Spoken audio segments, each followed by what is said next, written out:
Hey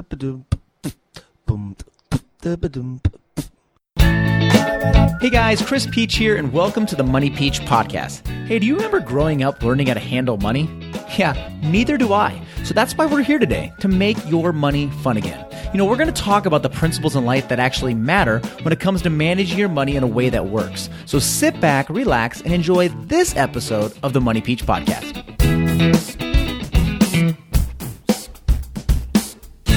Before we jump into another amazing episode of the Money Peach podcast, I want to take a second to talk to you guys about my free live training event, Stop Living Paycheck to Paycheck and Just Live. Join me each week on this live webinar where I show you the 4-step system we use to go from living paycheck to paycheck to later paying off $52,000 in debt in only 7 months. And as a bonus for joining me on this live training, I'll be answering any questions you may have during the live Q&A session at the end. So head on over to moneypeach.com/webinar to get registered. What's up, everyone? Welcome back to another amazing episode of the Money Peach podcast. I'm Chris Peach. This is episode 46. Now, my guest on the show today is going to absolutely bring it for you guys. I'll just say that. When I first met Joshua Smith from GSD Mode, it was like Tony Robbins meets Jocko Willink with about 6 shots of espresso on board. And this guy maintains this level of intensity, this level of hustle, this level of grind at all times every single day in his business.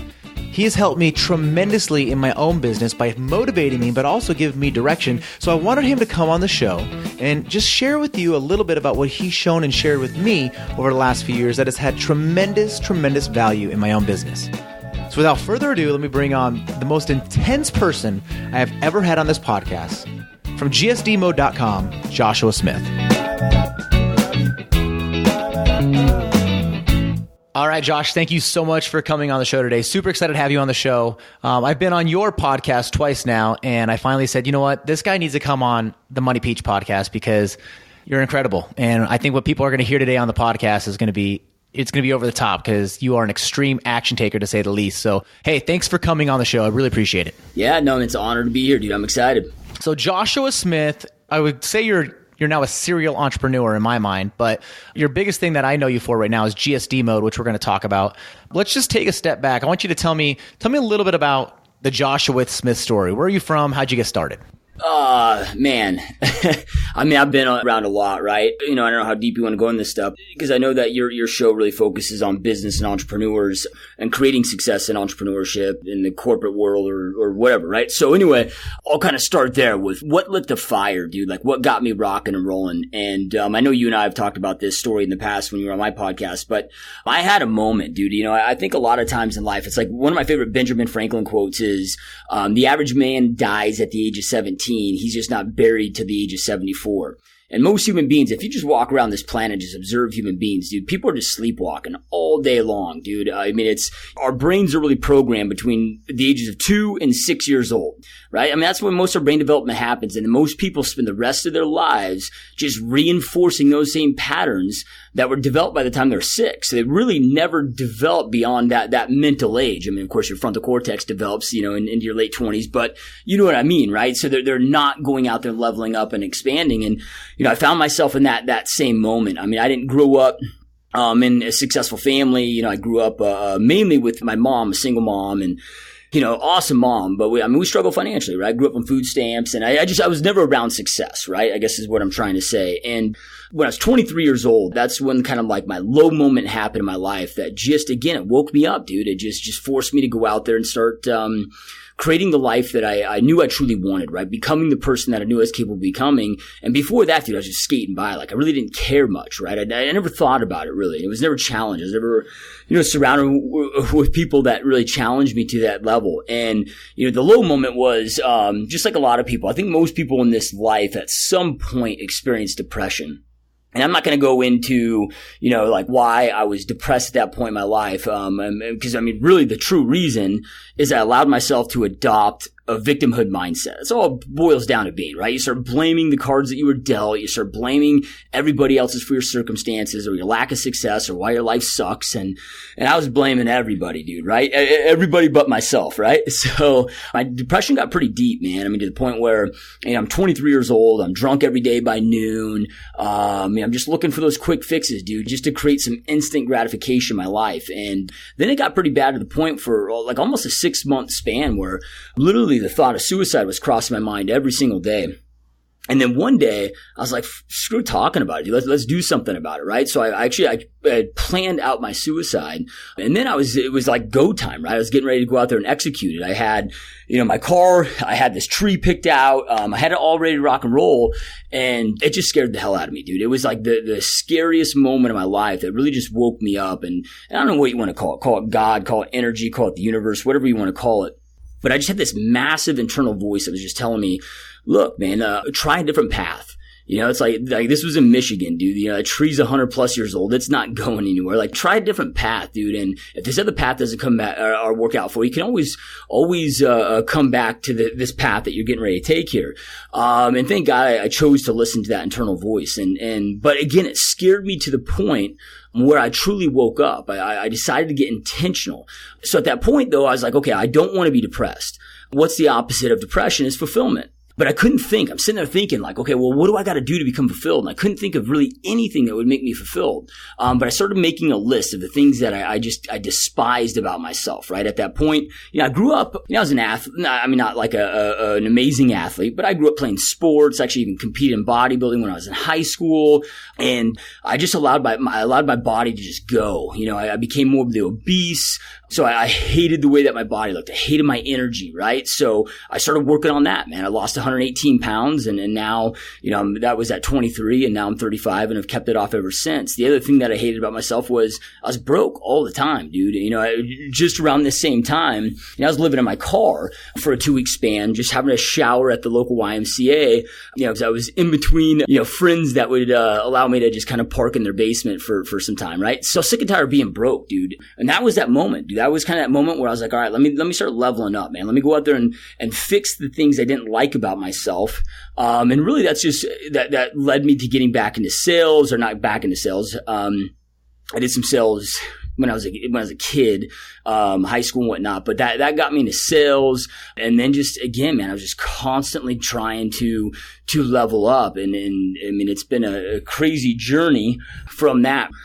So that happens, right? So I jump into sales. My wife wasn't my wife at my time, or at that time, but she had just graduated college, right? I went to high school. I tried college for 18 months and I think I changed my major like 13 times and decided it wasn't for me, right? So I dropped out, and that was part of what led me to my depression, right? So anyway, though, once she finished college, we just kind of, dude, we just really weren't into Michigan. I wasn't originally from Michigan. I was originally from California, and I wanted to be around sunshine. She wanted to be around sunshine. Also at that time, dude, that was 2004. So, when the rest of the economy was booming, like Michigan was already starting, the economy was already collapsing, at least where we were at. I mean, you'd walk into the mall and half the stores were chained up, and, we knew that we just needed to be in a bigger metropolitan area, and there's no way in hell I was moving to Detroit, dude. Right? So, I mean, nothing against anybody that's living in Detroit. I just knew that wasn't for me, man. I just, I wanted to be around a different environment. So, I should say mainly a different climate, man. I was just so sick of 9 months of gray weather. So we decided on Phoenix. I really, at the time, I really wanted to go back to California, but when you're broke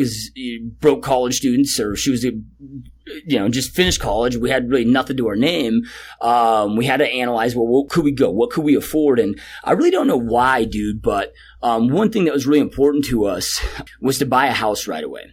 Right. So, when she finished college, we're like, all right, so we want to put ourselves in a position that met all those other needs and go out there and buy a house. And, I had lined up a sales job out here in Phoenix, Arizona, actually selling memberships at a health club. I was a general manager out here. And so we moved out here, took that job on. We were able to go out there and buy our house right when we moved out here. And then when I was running the gym, again, man, because you got to understand, like, I was in such deep reflection, and this hasn't left me since. I mean, I spend so much time in solitude and reflection, and it just keeps amplifying each year, But at that time, man, I just kept thinking, man, like, what do I truly want? Is this what I want? Do I want more? Right? And a year into running the health club facility, facility out here. I realized at that point, and I love the health club industry, right? So I wanted to stay in that industry, but I realized for me to really go out there and create the life that I knew I was capable of creating for myself and for my future family. We were engaged at that point, not married. We didn't have kids yet. But I knew I had to get into ownership, dude. But here I am, man, 23 years old, $1,000 to my name, horrible credit, college dropout. The facility I wanted to go out there and open was going to cost $800,000 to go out there and open. I couldn't get a loan. And thank God nobody gave me the loan because the model I had in my mind would have failed horribly, dude. So, but at that time, man, it's 2005 now. Phoenix, Arizona, the real estate market is just booming. It was the most intense, insane real estate market that really I think the city's ever seen, or really the country's ever seen in recorded history. And I had a lot of friends that I was meeting out here that were just killing it in real estate. So I'm like, all right, dude. So I got to go out there and raise the $800,000 to go out there and open this facility. And I love people. I love sales. I'm just a workhorse, dude. I mean, believe it or not, as I'm on this podcast with you, I've just pulled 2 all-nighters in a row. So I'm on like 48 hours now of zero sleep. I've got some huge projects I'm in the middle of working on right now. And, I mean, that's just me, right? I'm just wired to go out there and grind. I love the grind. I knew even before I got into the business, I was going to be successful with it, right? But success to me at that point was just get my $800,000, go out there and open up that health club facility. One thing I did when I got into real estate, man, is because you don't just get into real estate, right? You got to take classes. And at the time I was still running the health club, so I could only take weekend classes. So, it took me like 3 months to get my license. And one kind of silly thing about a lot of realtors is they go out there and they get their real estate license. And maybe it's because they think they're going to go to school and they're going to learn how to go out there and actually be successful in that field. But it's just contractual stuff, right? It's how to keep your butt out of jail. So I started doing everything I possibly could to go out there and interview and just study all the top realtors that I could possibly find, that I could possibly meet, that I could possibly take out to lunch, whatever I could do to go out there and meet with them. So as I'm going to real estate school, I'm also putting together my business plan to just go out there and hit the ground running the second I had my real estate license. Because my plan was, which I did execute on, dude, the day I got my real estate license, like the job ended, right? And at that point, I exhausted all my money on getting licensed and all the costs that incurs.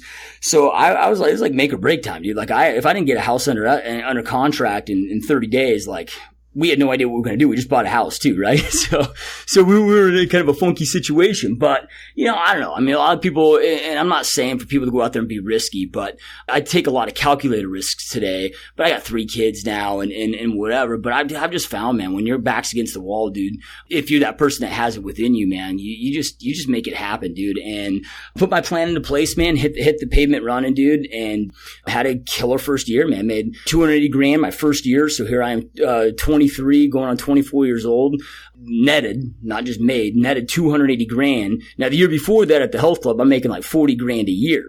And then, I don't know. I mean, I'll kind of shut up because I don't, it's led to a lot of other paths, a lot of other journeys that we can go into.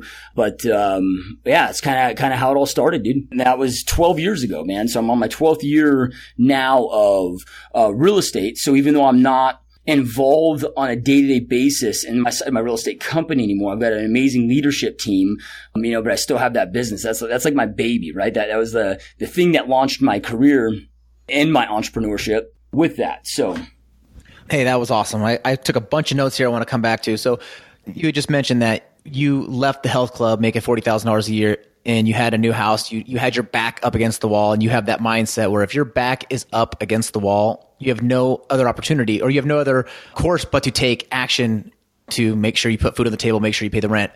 Do you feel that came from your moments back either when you were a kid growing up on food stamps, just kind of always having your back against the wall? Where did you get that instinct from?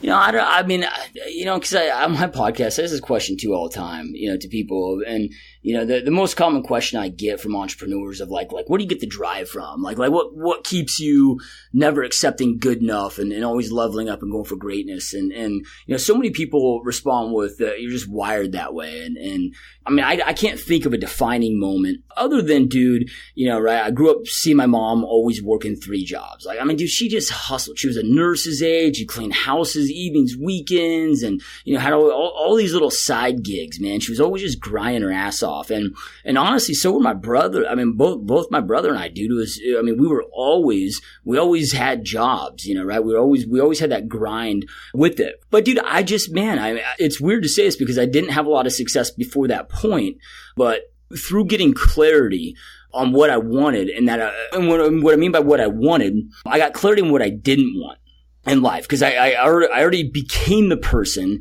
that I despised so much that I was ready to just end it, dude, right? The pain of living was worse than the thought of ending my own life, right? So, because people always hit me up like, dude, like, how do you get clarity on what you want? I'm like, it takes a long time, dude. If you don't know what you want, start off identifying what you don't want and take every action you possibly can to avoid becoming that or having that happen to you. So, I just had clarity on the life, and it's changed so much. But at that time, I had a pretty crystal clear vision at that time of what I knew I was capable of creating for my family, what I knew I wanted to create for my family and myself. And I knew what I wasn't going back to, dude, right? So, and it was just go time, man. So you had mentioned just a minute ago that you get asked all the time, where do you get your drive? And some people think, oh, yeah, I think you're just born with it. And I have to say that I used to believe that, right? I used to think, oh, some people just have it and some people don't. But now I think it's trainable. I mean, look at you. You had your suicide completely planned out, overweight, you said morbidly obese, completely broke. So if you were born with it, would you have had it then? What changed? So I like what you said is, finding that clarity. And, to be honest with you, you and I have talked about this, I think I met you a year and a half ago, and you kind of shared a lot of this with me. And you're right. I mean, one of the things that I've done in my own personal life, in my business is, sitting down and being intentional about what do I want, what don't I want, right? What am I going to say yes to? What am I going to say no to? And just sitting down and writing those things down is a game changer in itself, because all of a sudden those things that were way back in your head are now on paper looking at you. And did you kind of feel the same way when you started writing down those things and looking at them going, yeah, I mean, these are the things I've thought, but now they're here and they're real? Yeah, absolutely, man. And like I said, man, I mean, I used to think it was like a curse, right? And now I realize it's a massive blessing, but I've always been, when I say this, because a lot of people take this the wrong way, but I've always been a very introverted person, right? So I've always, and I think a lot of people don't really understand the difference between an introvert and extrovert, right? It's really just how you gain your energy, right? It's about energy systems. So being around a lot of people constantly just drains the hell out of me, which, people get kind of shocked with that know me now because they see me out there public speaking on stages and doing all this stuff. But I've always just found just so much comfort in solitude, and I used to hate it. I used to feel guilty, man, because it was like, I was just kind of like that socially awkward dude, right? But the fact that I do enjoy spending so much time in solitude does allow me to be with my own thoughts so much. And that's where that journaling comes into, become so powerful. I didn't share this document with you when you were in my studio last time, but, I ended up creating, and I can send it to you if you want to give it to guests or whatever. But I actually created a 6-page daily planner and a reflection guide, right? So every single day on my schedule, I have 30 minutes every single day, and I always do this the night before. Right? So if it's the first time that I'm doing it, the first 3 pages are, all right, what must happen tomorrow, from the second I wake up to the second my eyes close, what must happen tomorrow to make tomorrow an epic win? Because the reality is, and everybody that's listening to this, man, if you want to go out there and create success, all you got to do is just figure out how to dominate each day, man. You're not going to win every single day. I still lose days, right? But if you can win more days than you lose, the only way you're going to win this life is to win enough years. The only way you win enough years is to win enough months. The only way you win enough months is to win enough weeks. The only way you win enough weeks is to win the day, right? So it all comes down to winning that day. So you've got to have that intentional game plan. And anybody that isn't entering a day without an intentional game plan will never create massive success. They will absolutely leave this planet with a heavy heart of regret, right? So the first step of it, and I'm deep on my planning, dude, right? So when I'm talking about planning, I'm writing out my outcomes every single day.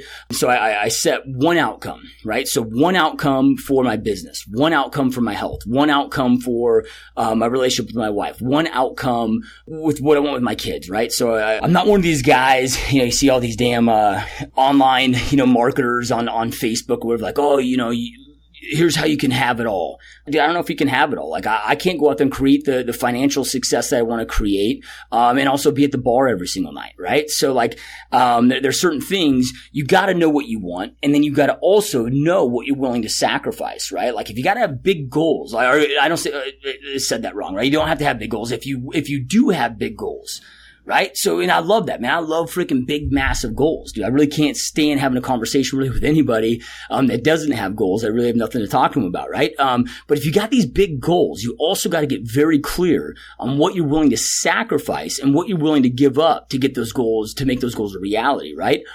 So I write out my outcomes every single day. Then from there, I have 10 gratitudes that I write out every single day, in there. And it's a proven scientific fact that when you write out gratitudes, it releases dopamine in the brain. And I've just found it to be really, really critical for entrepreneurs, especially extremely driven entrepreneurs, because it's one of the blessings, but also one of the curses for entrepreneurs is we're never satisfied, right? And I never, ever want to be satisfied. So like I literally just employed one of the top peak performance coaches on the planet, right?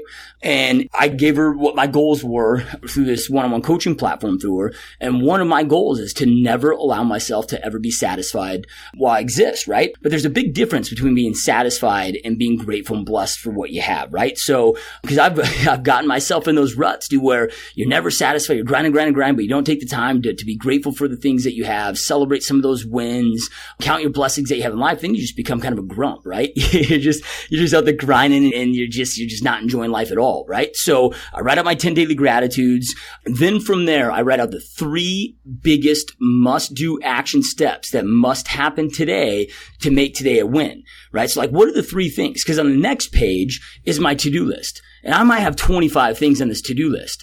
But if my day gets away from me, if I get sucked into the whirlwind of life and business, whatever, what are the 3 most important, highest level, 3 most essential things on that list where if nothing else gets done, I still move the needle forward, right? So, and it's Brian Tracy's book, Eat the Frog First, right? So I always make sure I get those things done before 8 a.m., right? I always make sure that they're done before the rest of the world's getting started.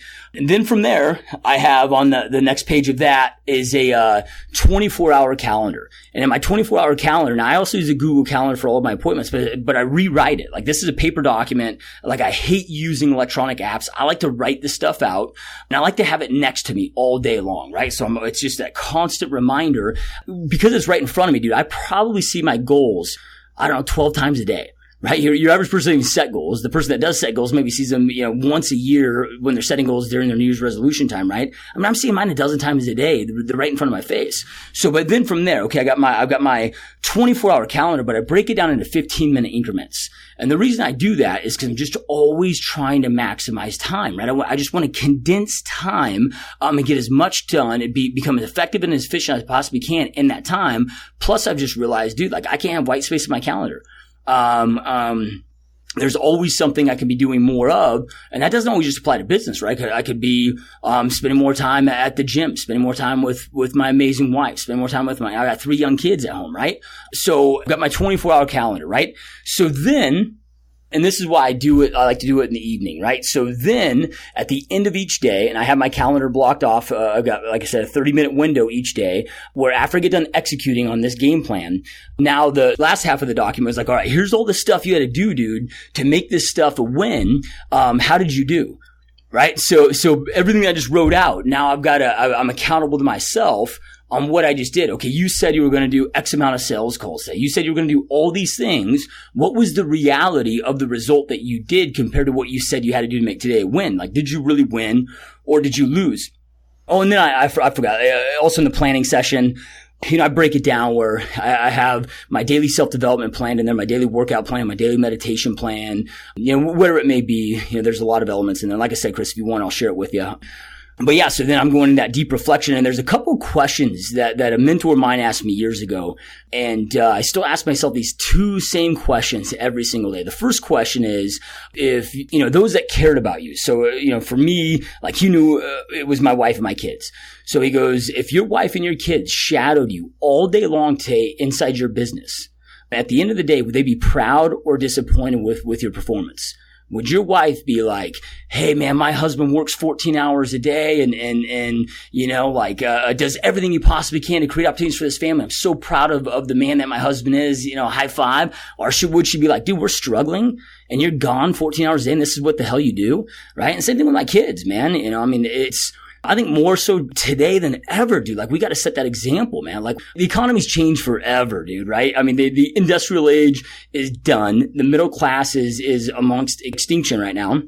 People getting richer, people getting poorer. Like, if our kids don't learn to hustle, they're not going to make it, dude, right? So I want my kids seeing me absolutely hustle, right? So I want my kids to be like, dude, my dad was a hustler. He did everything he possibly could to create opportunities for this family, but then still figured out a way to make time to be around us and be an epic father to us, right? Now, the second question is still the second question he posed to me, because at the time I was still running my own business, right? I hadn't stepped out of this. Was the first business I hadn't stepped out of. Meaning I didn't develop a leadership team yet. I didn't have a CEO running the show for me. He asked me, he said, if you were to pay a CEO today, let's say you're going to pay him $200,000 a year, to replace you inside your business, and he did everything, that you did today. Like, would you be proud or would you be disappointed? The question is essentially asking yourself, like, would you fire yourself? Right? And dude, they're just too kick in the gut just questions. And, I still find myself falling short sometimes on them. I just try to fall short a hell of a lot less than, I did a year ago or 5 years ago or 10 years ago, right?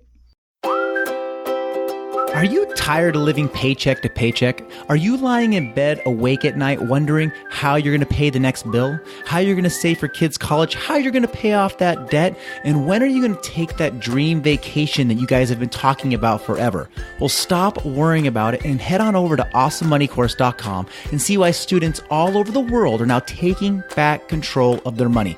They're now in the driver's seat of their financial future. awesomemoneycourse.com. awesomemoneycourse.com.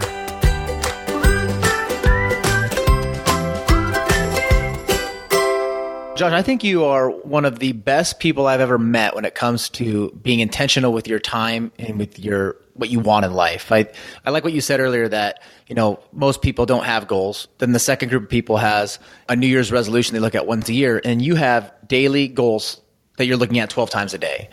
Where did you get this information from? Is this something that you came up with yourself, or did you have a mentor teach you? Because I like it, and I'm going to take you up on that. If you want to share that with our audience, that would be, hey, I want it for myself. But if you want to share it with the audiences, that'd be huge. But I think this is so unique because I've met some very, very high level entrepreneurs, high level performers that they don't have it quite at this level either. And they say I should have more intention about goal setting. And so, not only do you have it there, but you maintain it at that level. Where does that come from? When I got into real estate, 23 when I entered real estate, I immediately started having some big success, right? By the time I was 25 years old, I'm making $1 million a year in real estate and, winning a ton of national awards. In my mid 20s, I'm voted the 30th top realtor in America by the Wall Street Journal. And, one of the blessings of that industry, and the blessing of entrepreneurship is you can make as much or as little as you choose to, right? There's no shortages, right? There's no shortage of abundance that exists in entrepreneurship. But the blessing about being in that industry is your average age of your average realtor is like 57 years old. So here I am, at that point, I wasn't consciously doing it, right? But I didn't enjoy hanging out with the realtor that was only closing 5 deals a year. Right? I enjoyed hanging out with the realtor that was closing 300 deals a year, 400 or 500, just like I was, right? So, and a lot of people that hit that level were 30 years older than me at that point, and they were able to share a lot of life lessons with me. And I was blessed to just find some great mentors in real estate. One of my mentors in real estate gave me a book on CD, man. It's kind of crazy, dude. Like most cars now, dude, don't even have CD players, right? So, but anyway, he gave me this book on tape, books on CD or whatever, of this dude named Jim Rohn. And I'm sure most of your audience has heard of Jim Rohn. If you haven't, you got to go study Jim Rohn, just read and listen to every piece of content that guy's ever produced. He was Tony Robbins' mentor, Darren Hardy's mentor. So I started listening to, I just became obsessed, dude. Like, I put the first CD in the first day, and I heard two things in that first CD that just have always stuck with me, and then just took my self-development to that next level. Jim Rohn said two things in there. The first thing that he said is the day that your life changes is the day that you learn to work harder on yourself than you do in your job. Then he said, the amount of money that you're making is a direct reflection of what the perception of the marketplace has of you, right? So if you want to make more money, don't wait for a raise. Don't wait for time to pass. Go out there and work on you, right? Like, dude, you can't go out there and make $500,000 a year if you haven't become the person that has the disciplines, that has the rituals, that has whatever you want to call it, to go out there and make $500,000 a year. I mean, dude, it's the reason that 85% of professional athletes are bankrupt within the first 2 years of retirement. And same thing with lottery winners, right? I mean, how do you go out there and you sign a $20 million contract, whatever sports team, then you're broke in 2 years, dude. And I'm not just saying broke. These are actual athletes that filed bankruptcy, 85%. And it's because they never became that person. I mean, they became the athlete to be able to get the signed contract, but they never became the person to be able to handle that kind of money, right? So if you want to become, let's just say, a liquid millionaire, you should be going out there every single day and studying liquid millionaires. Just become obsessed with it, right? And obsession is a great thing. So many people get so freaked out about the word obsessed or obsession, but obsession is just what controls your thoughts, right? I just want to go out there. I'm going to start studying, everything about them, dude. What's their work ethic like? I go as far as, I'm kind of a freak when I reach out to mentors, man. I'm like, dude, I want to see how fast they walk. I just want to be a fly on their wall, in their office. Just for a few days. I want to see how intentional they are with every single conversation. I want to see how quickly they freaking eat lunch, dude. I want to see all of it because I know I must become that person first. One thing with this procrastination, because you said that a lot of people say, oh, I know I should be doing this, but I'm not doing it. The reality is they're really not committed to what they say that they want. They're out of congruency with what they're telling themselves what they want. And either they're delusional or they're just full of crap, right? I mean, it's all it boils down to. You already have everything that you want, right? Everything that you're committed to right now in your life is what you have. If your relationship is crappy with your significant other, it's because you've had a crappy level of commitment, right? Same thing with your bank account, same thing with your health, same thing with, whatever. But the cool thing about that is then once you understand that, then it's like, okay, cool. Then now all I got to do is up my level of commitment, right? If I know I must be doing this list of things to create the success that I truly know that I want and that I deserve, then dude, I need to be doing those things every single day, right? And here's the thing, you guys, you're not going to hit home runs, right? I had a mentor years ago because I used to beat myself up so hardcore. I'm in my reflection every night, I'm like, what the hell's wrong with me, dude? I know I should be doing more. I should be doing these, whatever. And it ended up becoming somewhat self-destructive. And a mentor of mine at the time was like, dude, Josh, you got to quit trying to hit home runs every day. He's like, it's about getting on base every day, dude. The team, and I don't follow sports or baseball, but it's like the team that gets on base, man, if they just get on base every single time, they're going to win, right? So you're just trying to hit home runs. He's like, you're going to hit some home runs, but it's okay to just get on base as long as you're moving forward every single day. And then at first, dude, I had a lot of resistance. It took me about 2 years to really understand what he was saying, because at first I took that by him meaning that I had to be satisfied, right? And that was something that I didn't want in my life. And it comes back to, like we talked about earlier, just getting clarity on what you want. So I know your show's a lot about finances with you being a financial planner. My financial goal inside my life is to be a liquid billionaire, right? I will absolutely, unless, all of a sudden God takes away my ability or, takes me out of this planet, prematurely, I will become a liquid billionaire before I die, right? So I've got to go out there and do everything I possibly can to surround myself with billionaires. And okay, dude, I'm not able to call up a billionaire and be like, hey, dude, let's go to coffee, right? So when I say surround myself with billionaires, man, I mean, today is it's like the most epic time that's ever existed. I look at dude, in 2005, which is kind of crazy to think about because it feels like it was yesterday when I started my entrepreneurship journey. Dude, YouTube didn't exist. There were no podcasts, bro. None of this crap was here, dude, right? I mean, it's like blink of an eye, but it's kind of gnarly to think about. You can go out there and find mentors through books. You can go out there and read and study and know as much about Warren Buffett's life as any of his closest friends without meeting the guy. Right? So if I'm truly committed to that, number one, I got to go out there and study. What are their traits? What are their habits? What do they all have in common? And then I've got to become that person first. And then the fruits follow after that. I know, Chris, you're dude, that's in epic shape, right? So, it's like, hey, once you get to the point where you're like, oh man, I want to, let's just say a listener's like, man, I want to get in shape like Chris, dude, right? They got to figure out, okay, what's Chris doing? What's he eating? Oh, he's on this ketogenic diet. Cool. How does he train? What does he do? right? Okay, well, I got to start being on this ketogenic diet, hitting the gym the same way, hitting CrossFit, whatever it is that you do. And it could take me, who knows, 3 years of going through all that pain before I see the fruits of that labor, right? But, yeah, I guess that's my advice at that.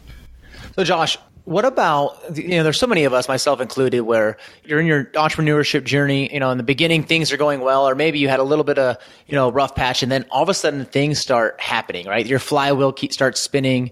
I know this has happened to me a couple times, and all of a sudden, when you least expect it, the shades come down and you have, disaster strikes, or you hit a failure spot, or you hit a bump in the road that you didn't see coming. I mean, has that happened to you? And if so, what do you do to overcome that? Yeah, I've never met any self-made, uber successful entrepreneur that hasn't had some huge lows. And I'm talking about huge financials. Look at a dude like Elon Musk. So Elon Musk goes out there and creates PayPal, sells it. His portion of it was something like $226 million. He decides to go take essentially every single cent of that and reinvest that into creating SpaceX, Tesla, and then investing with one of his family members into creating Solar City. And everybody's like, dude, you're crazy. You're nuts. Like, why, whatever. He chooses not to listen to them, which thank God he didn't, right? You gotta be very careful who you take advice from. So then though, he's creating all of these, dude.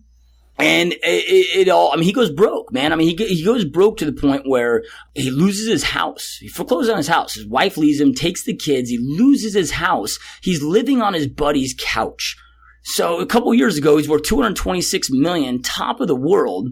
Now he's lost everything, including his family, and he's chilling on his buddy's couch, right? And then an investor pulls through at the 11th hour with a huge chunk of funding to bring, Tesla back alive, and then eventually, SpaceX back alive, and turn everything around. And what's he worth now? I don't know, $14+ billion. So yeah, I've been there, dude, right? Because, for me, I've always been really good. I shouldn't say always. Once I woke up and got clarity on what I wanted, I've always been able to go out there and make a lot of money.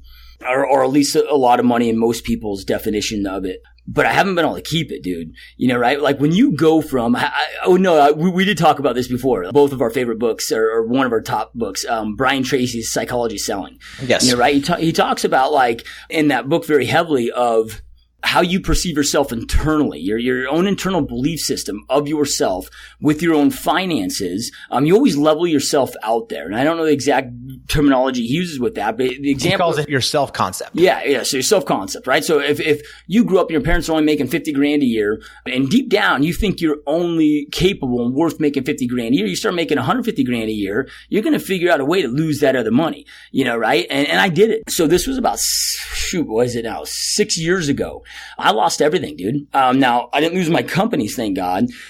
But I made some really bad choices, some really bad investments, and ended up losing everything. And I didn't just lose everything, right? This was, hundreds of thousands of dollars that I lost. I had to go beyond zero. I had to put myself into $100,000 of business credit card debt at 18% interest just to keep the doors open on my other companies and get myself out of that hole. And dude, like the year before, I'm on top of the world, right? I'm making, the year before I had netted like $780,000, and that was like net, several $100,000 in the bank, and then 12 months later, boom, right? So, the reality is, hopefully it doesn't happen to that extreme to you guys, but the reality is, man, you're going to have bumps in the road, but pain, I'm here to tell you right now, dude, pain and frustration are your best damn friends that will ever enter your life. Going through that experience. Because before that, I was making money, but I never respected money. I don't worship money, even though I say things like I want to be a liquid billionaire. My fulfillment in life isn't tied to that $1 billion. I just know I can do it. So why the hell not? I got one shot at this life. Like, dude, why not? Why not go out there and just do something freaking insane? Right? So I don't worship money, but I definitely respect it. But I didn't before that moment. That moment taught me to wake the hell up.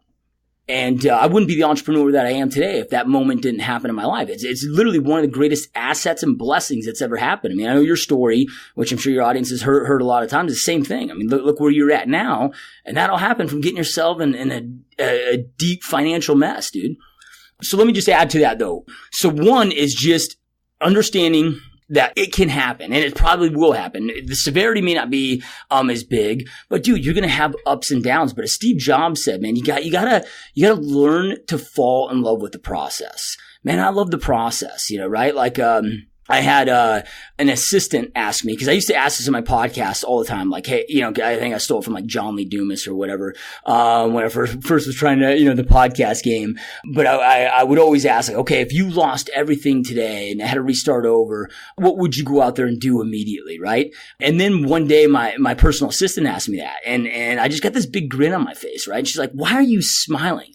And I'm like, what's kind of weird is like, sometimes I'm just waiting for that moment. Like, I'm waiting for that challenge, dude. Like, I made many $100,000s mistakes. Like, I don't hope to lose millions, but if I do, dude, I'm going to honor that, man. Because I know that that's a life lesson that's going to help take me to that next level. How did I get through that tough time in my life? Because it's tough, dude. Like, you don't want to get out of bed. And here's the thing, dude. I didn't tell my wife about it.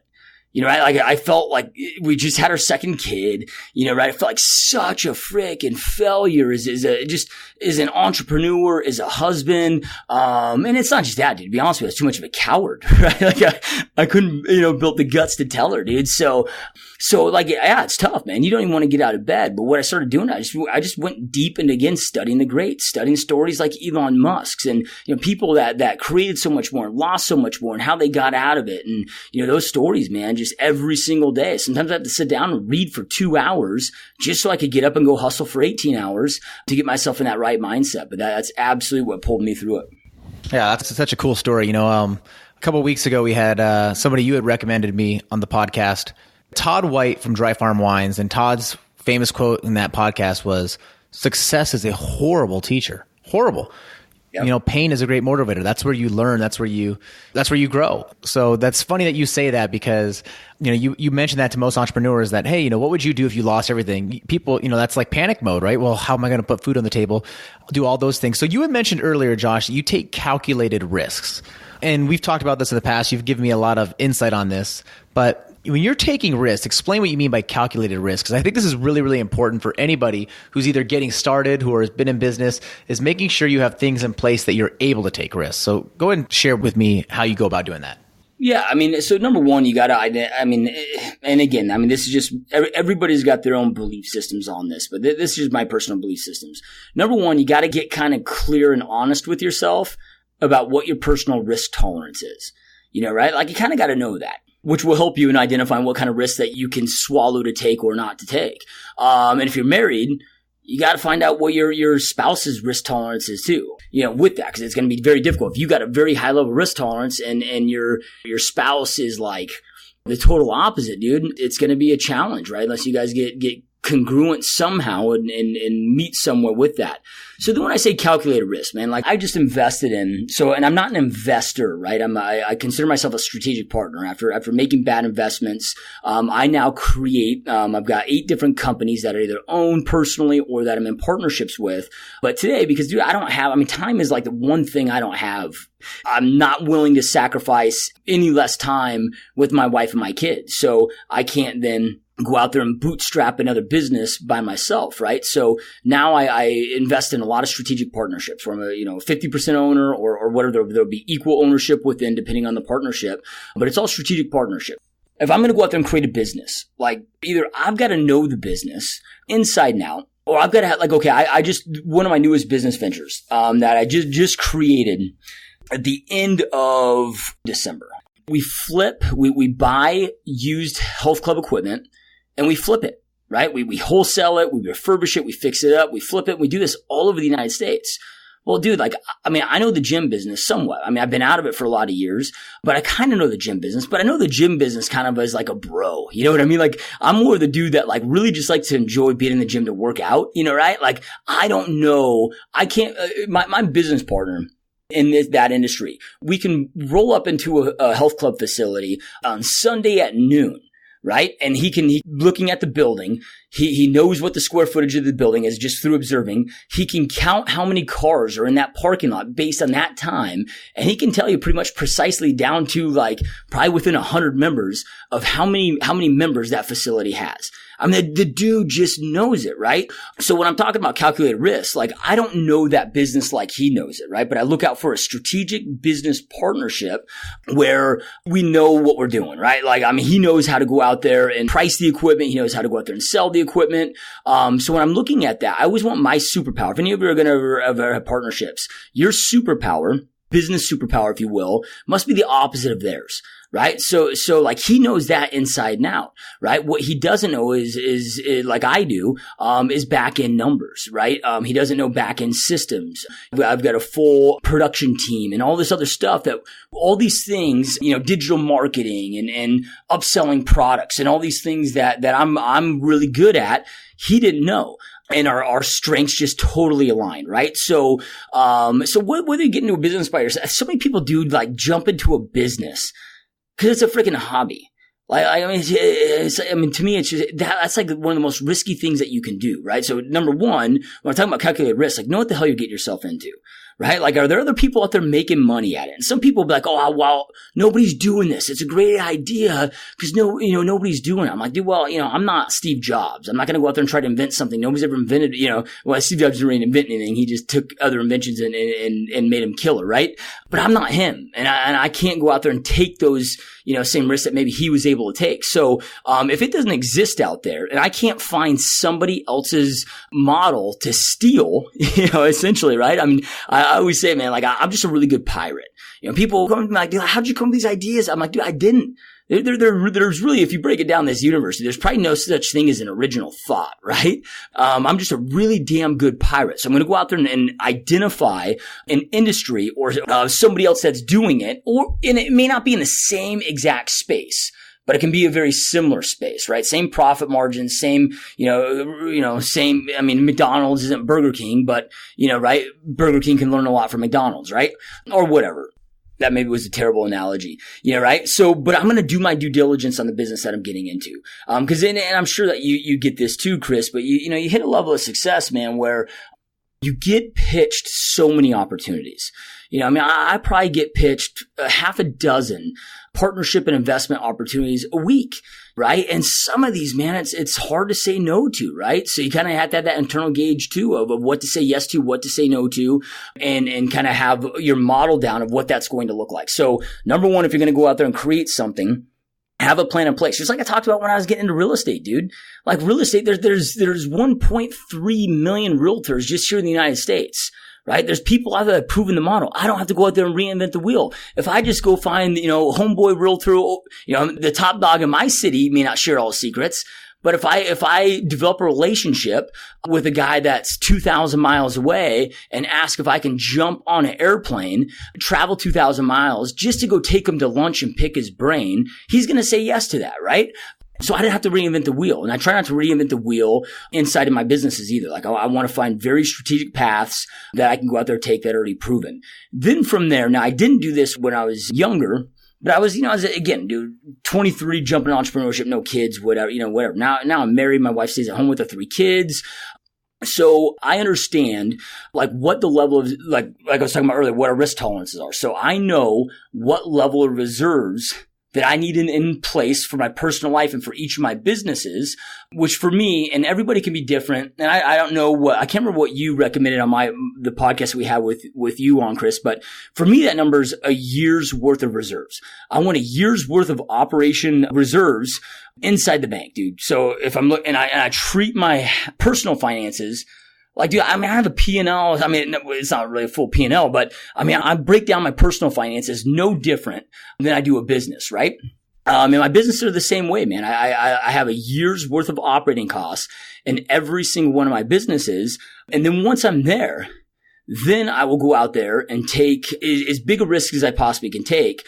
But again, when I talk about strategic or calculated risks, the calculation isn't just the reserves. That's why I tried to go a little bit deeper in that previously. But the calculated risk is, I need to have these reserves, man. And that's just kind of sleep good money too, right? But the calculated risk is also, it's risky for me to go out there and invest, like I've got a new venture that we're working on right now. It's going to take $1 million right up front of an infusion of cash just to get this thing to start, right?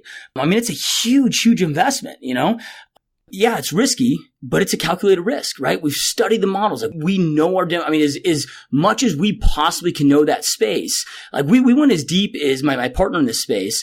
We started consulting other owners in this space before we decided to, really that we were gonna fully move forward with this and go out there and take this risk. So we were going out there and finding other entrepreneurs that were in the same space that were struggling and helping them turn their business around. So we were able to prove our model while we were getting paid. So in our consulting gigs, we're getting $7,000 a month from the entrepreneur just for our consulting gig, plus 50% of the net profits that we brought in. So we're getting paid good money to help this entrepreneur turn their business around, at the same time of proving our own concept, right? So then now, if we got to go out there and infuse this $1 million to go out there and create that, to some people, that's a big risk. But to me, it's a very calculated risk, right? So, just do your due diligence. I love it. Hey man, we're coming up on the very end of the show. I know you got a full day ahead of you because I know we've talked before that, as you said earlier, is you have me penciled in for an exact hour because you have tons of stuff to be doing today. So I'm going to give you an out right here so we can end this early. So I have a couple things I want to ask you before we head on out, kind of some rapid fire questions. If someone was getting started right now, what books do you give them? Essentialism. That book's insane. If we're talking business here, the foundational book, which you probably had 1 million people, recommend, Think and Grow Rich by Napoleon Hill. Essentialism, man. I just got done reading that book for the 6th time. And every time I read it, it's so ungodly powerful. The last book, and there's so many books, is The 4 Disciplines of Execution, which is going to help you develop your scoreboards inside your business. Business breaks down to just a few things, man. It's your processes, your systems, and knowing your numbers intimately. And then, of course, people. But if you don't have your processes and systems in place, you don't know your numbers intimately, people can never show you their greatness. So 4 Disciplines of Execution is brilliant for helping you set those scoreboards. I just finished 40X about a week ago, and I had a feeling you either had just read it or you were reading it because earlier you mentioned the whirlwind, which of course is part of the 40X inside it. So that makes sense that you just said that. All right, second question I have for you, Josh, is what is on your home screen on your phone? GSD Mode, dude. Yeah, man. GSD Mode. I like it. All right. And for those of you who don't know what GSD Mode is, what does GSD Mode stand for? So GSD Mode is our media company, right? So again, that's when I talked about these strategic partnerships, that's my team that we bring in. So including myself and my really talented teammates of web developers, graphic designers, film editors, funnel campaign builders, because I'm a freak, man. I love building out processes and systems. I love numbers. I love back end, funnel building, marketing. So, that's what we do. But we've got a podcast, like yours where we're out there interviewing, top entrepreneurs. So you guys check us out. It's gsdmode.com. All right, man. Anything else you want to throw at our listeners before we wrap up? Yeah, I would just say this, you guys. One of my top mentors in my life right now, and a lot of you may have heard of him, his name is Darren Hardy. And I just got done spending a week with him. He talks about when it comes to creating success in your life, if you were able to split the atom on what holds most people back from creating the success they truly want in your life, right? So if you split the atom, like what's inside, what's it, like neutrons, right? Which are the smallest thing on the planet. Like we can't even measure how small they are.